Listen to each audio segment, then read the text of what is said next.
Gavin Newsom, who clearly wants to be a podcaster more than he does a governor, is finding out just how hard it can be. So he had Ben Shapiro on his show, and it was a complete train wreck. I mean, it was so bad that Gavin himself is attempting to do damage control, but there's just one problem.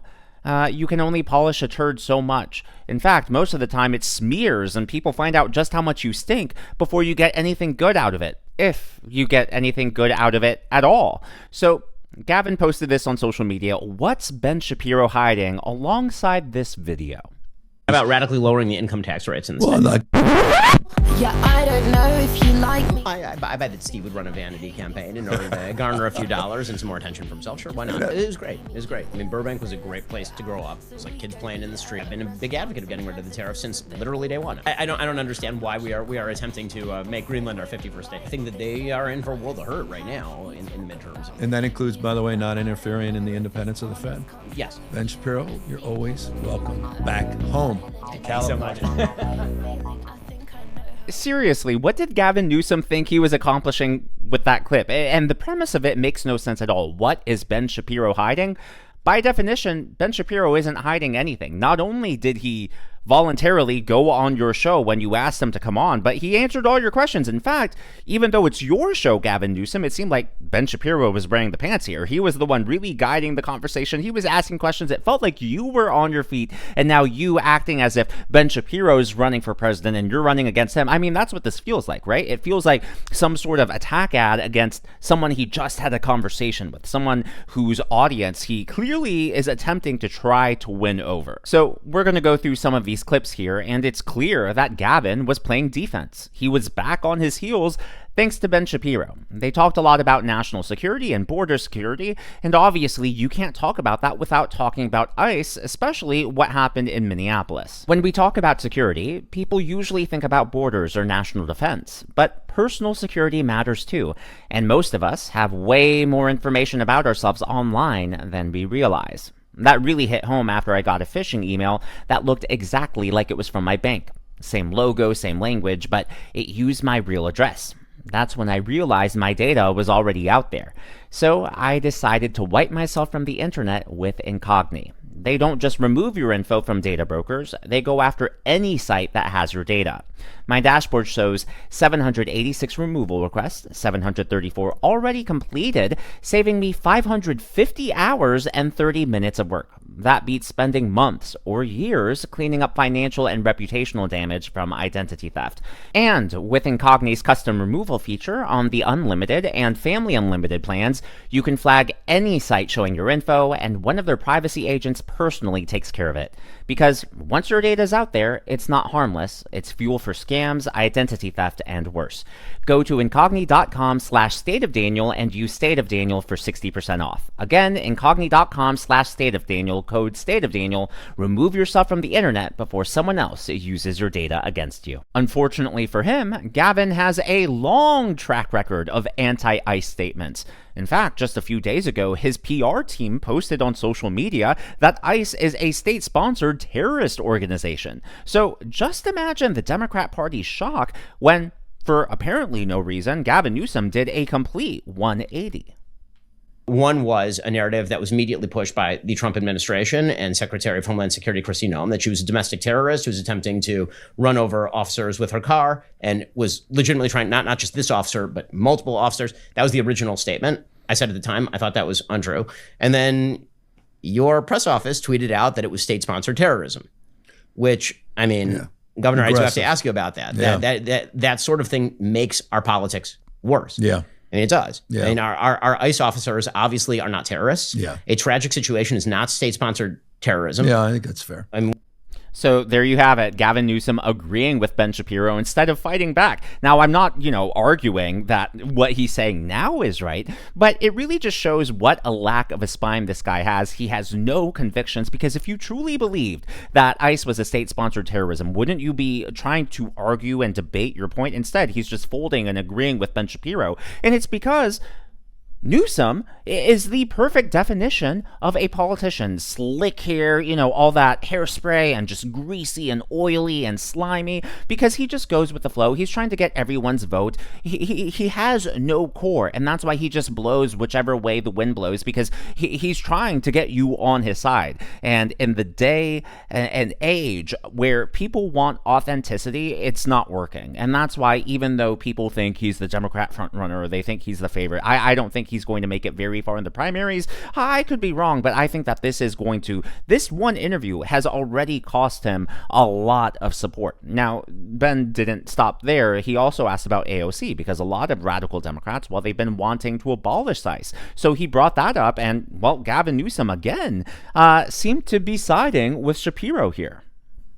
We've done that over 10,000 folks. So it'd be wrong so when AOC said this week that ICE should be abolished, you disagree? Oh, I disagree when I think a candidate for president by the name of Harris said that in the last campaign. I came out, I remember being on Chris Hayes hours later saying, I think that's a mistake. So absolutely.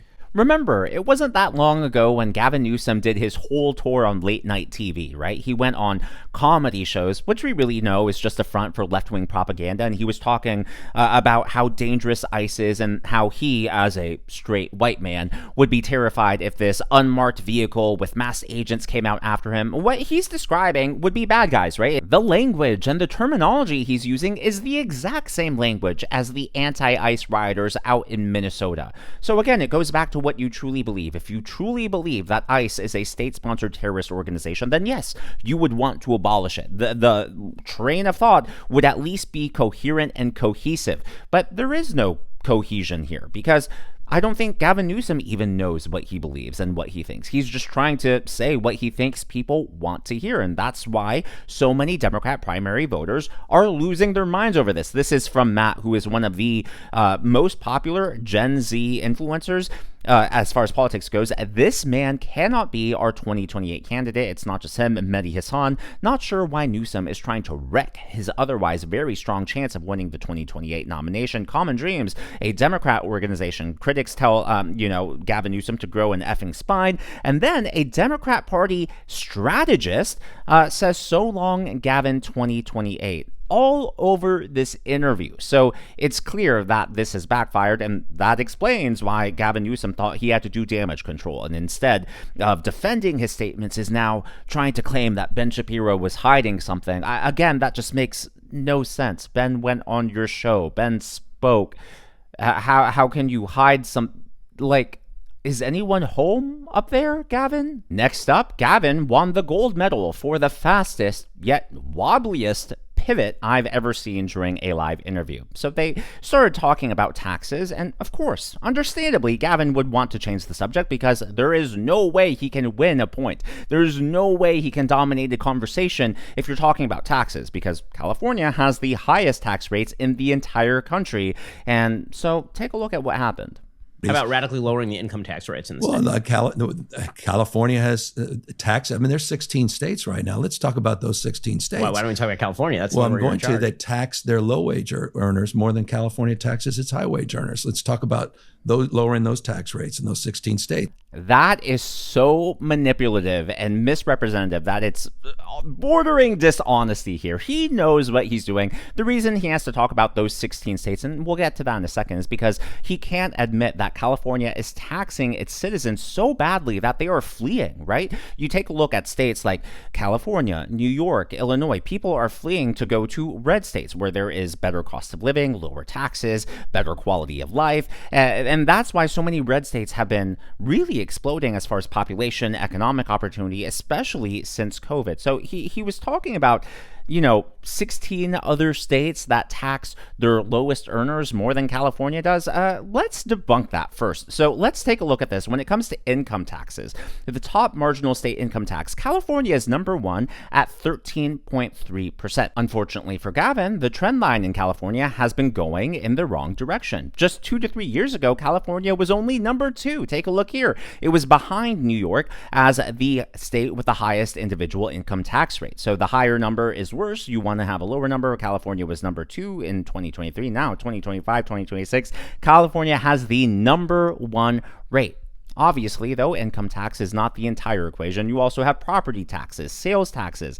Well, sales tax in California isn't much better. It averages 8.99 throughout the state, meaning that California has the 7th highest sales tax in the nation. What Gavin Newsom was probably referring to is this chart, which leftists and Democrat organizations try to push, and it's a little, well, let's just say they misrepresent a lot. So they claim that states like Tennessee, Arkansas, Texas, Louisiana, Florida, well, they charge and tax low-income earners even more than states like California because they have a high sales tax. So, for example, in Tennessee, just for easy math, just round it to 10%. Well, they say that low-income earners are punished more because that affects things like groceries. So they're paying 10% on milk, on eggs, on bread, things they need to survive and live. But they leave out the other side of that, which is those states typically don't have an income tax. Those states have much lower property taxes. And in fact, when it comes to low income earners, especially those who rely on food stamps or SNAP benefits, well, SNAP, by federal law, you cannot charge sales tax on that. You are just paying the cost of the goods. You're not paying, so you're not even getting taxed if you're getting any sort of assistance. But at the end of the day, it's not about the statistics. Anyone can argue that these numbers show this or that.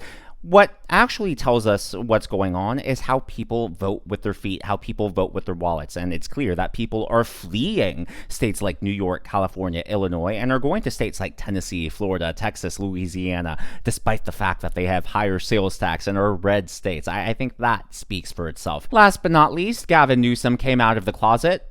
That's right, he is an election denier. Are there going to be any investigations into his phone calls, his emails? You know, are we going to start tracking the AG of different states? I mean, he is already planting seeds that if and when he loses in 2028, it will be because President Trump has committed election fraud. But before we get to that, I would like to thank the members of today's Governor's Club. They are Moon Fairy 11, The Merry Muggle, Jeremy 2001 Happy, and Wood Dragon Guy. Without further ado, here is Gavin Newsom committing the most unspeakable sin, according to the Democrat Party. What I do have a problem with is if you go on Stephen Colbert and say you're worried there won't be a legit election in 2028. But I feel that. I mean, if I believe that. Do you really believe that? I really believe that. But then why are you running? Or why would you consider running? I want to make sure because we have agency, we can shape the future. It's not something to experience. But I didn't believe it when President Trump said it. So President Trump said in 2020. I think he wants, I believe in it. But he tried to. You truly believe that President Trump is going to try to run in 2028? No, I believe that he'll try to wire the outcome in 2028. I really believe that. This sort of stuff is very dangerous to me. I heard it from the right in the aftermath of 2020. Yeah. And you'll recall I was one of the few on the right who said this is not true.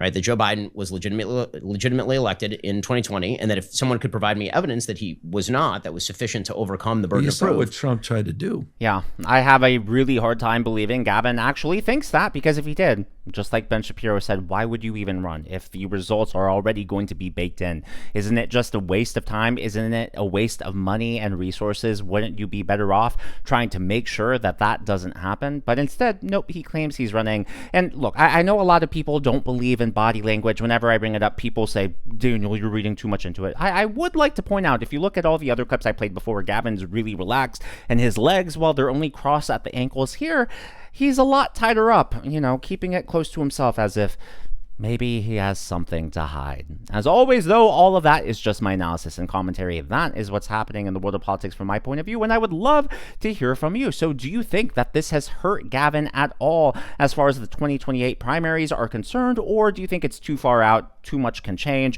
and this is just a blip on the radar that people will forget about? Let me know your thoughts down in the comments below.